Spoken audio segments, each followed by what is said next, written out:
Assalamualaikum warahmatullahi wabarakatuh. Berikut merupakan presentasi dari kelompok 7 produsen pabrik metanol pada tahun 2023 dengan kapasitas sebesar 190.128 ton per tahun, Departemen Teknik Kimia, UISI. Perkenalkan, nama saya Muhammad Irfan Syahab, NIM 33. Perkenalkan, nama saya Sela Linasari, NIM 50. Perkenalkan, nama saya Dewi Gita Anggraini, NIM 13. Metanol sendiri merupakan senyawa kimia dengan rumus CH3OH yang merupakan bentuk alkohol paling sederhana dan digunakan sebagai bahan pendingin anti beku, pelarut, bahan bakar, dan lain-lain. Berikut merupakan data produksi, konsumsi, impor, ekspor metanol di Indonesia yang kami ambil. Untuk data produksi dari PT KMI yang merupakan satu-satunya pabrik metanol di Indonesia. Untuk data konsumsi kita ambil dari MMSA yang merupakan metanol market service analysis, dan untuk data impor ekspor kita ambil dari BPS tahun 2018. Untuk perhitungan kapasitas metanol pada tahun 2023 didapatkan nilai sebesar 189.139.000 ton per tahun. Untuk penentuan kapasitas produksi tahun 2023 didapatkan kapasitas produk sebesar 190.128 ton dengan pertimbangan penentuan kapasitas untuk memenuhi sebagian kekosongan akan kebutuhan metanol di Indonesia serta meminimalisir impor yang sangat tinggi. Nah, untuk pertimbangan pemilihan di tahun 2023 yang pertama yaitu tahun 2000 sampai 2021 merupakan masa feasibility study, dan untuk 2021 sampai 2023 merupakan masa konstruksi, dan pada tahun 2023 masa mulai produksi. Berikut adalah pertimbangan pemilihan proses yang digunakan. Yang pertama adalah proses konvensional dan yang kedua ada proses HTGR kogenerasi produksi hidrogen untuk konversi CO2 menjadi metanol. Kita memilih proses yang kedua dikarenakan harga lebih ekonomis karena memanfaatkan gas buang CO2 dan panas dari reaktor nuklir dengan nilai akhir yaitu 930. Yang kedua ada diagram blok di sini. Nah, di sini ada CO2 dan H2 yang direaksikan menjadi metanol. Nah, berikut adalah PFD dari kelompok kami.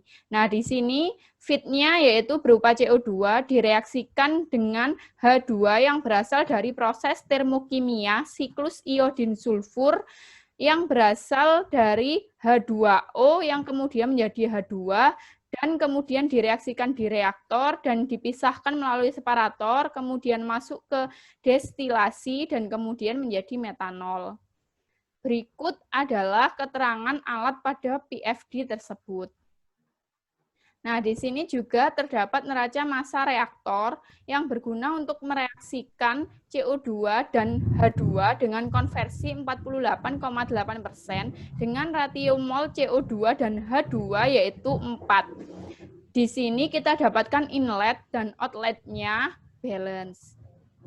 Berikut adalah neraca massa separator. Metanol yang dihasilkan dipisahkan dari gas-gas impurities-nya dan dipisahkan. Dalam hal ini tidak terjadi reaksi, inlet dan outlet-nya balance.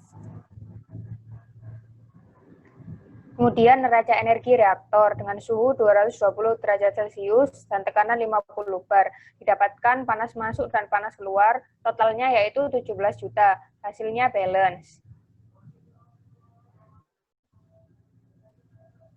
Untuk neraca energi separator dengan suhu 50 derajat Celcius dan tekanan 50 bar, didapatkan panas masuk dan panas keluar sebesar 575 dan hasilnya balance.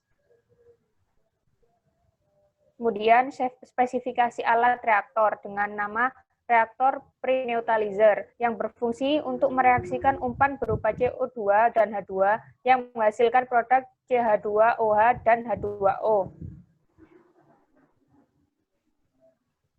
Dan berikut merupakan alat reaktor. Kemudian spesifikasi alat separator, yaitu berfungsi memisahkan metanol dari gas-gas impurities-nya. Dalam hal ini tidak terjadi reaksi.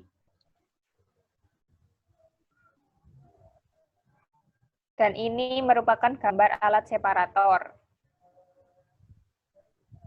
Selanjutnya yaitu instrumentasi alat reaktor pada suhu 220 derajat Celcius dengan tekanan 50 bar. Pada instrumentasi yang digunakan adalah temperatur controller. Kemudian untuk instrumentasi alat separator pada suhu 50 derajat Celcius dengan tekanan 50 bar, instrumentasi yang digunakan adalah level controller. Untuk utilitas sistem penyediaan air, sebagai pemenuhan kebutuhan air yang diperlukan di dalam industri, didapatkan nilai balance. Untuk sistem penyediaan steam, yang bertugas untuk menyediakan kebutuhan steam sebagai media pemanas dalam pabrik, didapatkan nilai balance. Untuk sistem penyediaan listrik, kebutuhan listrik dalam dalam pabrik, untuk kebutuhan peralatan proses seperti pengaduk, penggerak, konveyor, dan lain-lain, didapatkan nilai balance. Untuk sistem penyediaan bahan bakar, yaitu bahan bakar yang digunakan adalah minyak diesel, bahan bakar minyak, atau gas alam, didapatkan nilai yang balance.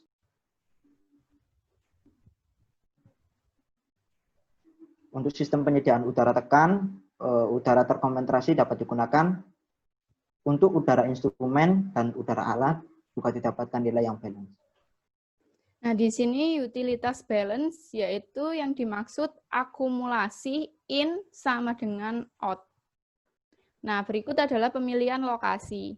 Di sini kita menyarankan ada 3 lokasi, Bontang, Gresik, dan Cilegon. Nah, di sini kita memilih lokasinya yaitu di Bontang dengan total 980. Di sini terdapat tata letak dan keterangan serta terdapat area perluasan, skala, dan juga mata angin. Garis merah merupakan upwind dan garis biru merupakan downwind. Nah, berikut adalah denah detail lokasi di Montang, Kalimantan Timur.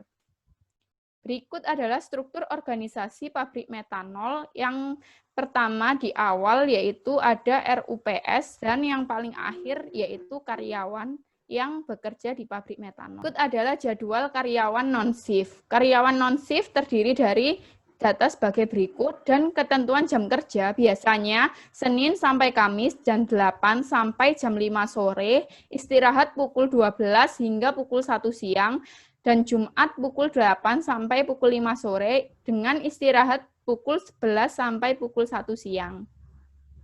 Berikut adalah jadwal kerja karyawan shift. Nah, di sini karyawan shift dibagi menjadi 4 tim, dan tim-tim tersebut nantinya akan bekerja terus selama 24 jam dengan jadwal jam kerja sebagai berikut. P untuk pagi, S untuk siang, M untuk malam, dan L untuk libur. Berikut perhitungan jumlah karyawan shift, didapatkan total pekerja yaitu 380 pekerja.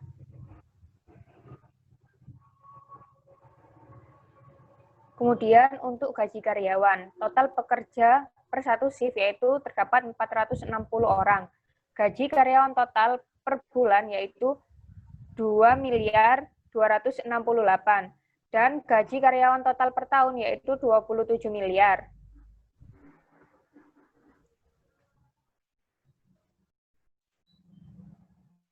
Kemudian untuk harga peralatan yaitu total harga peralatan adalah 63.969 juta dan harga tanah dan bangunan yaitu 221 miliar.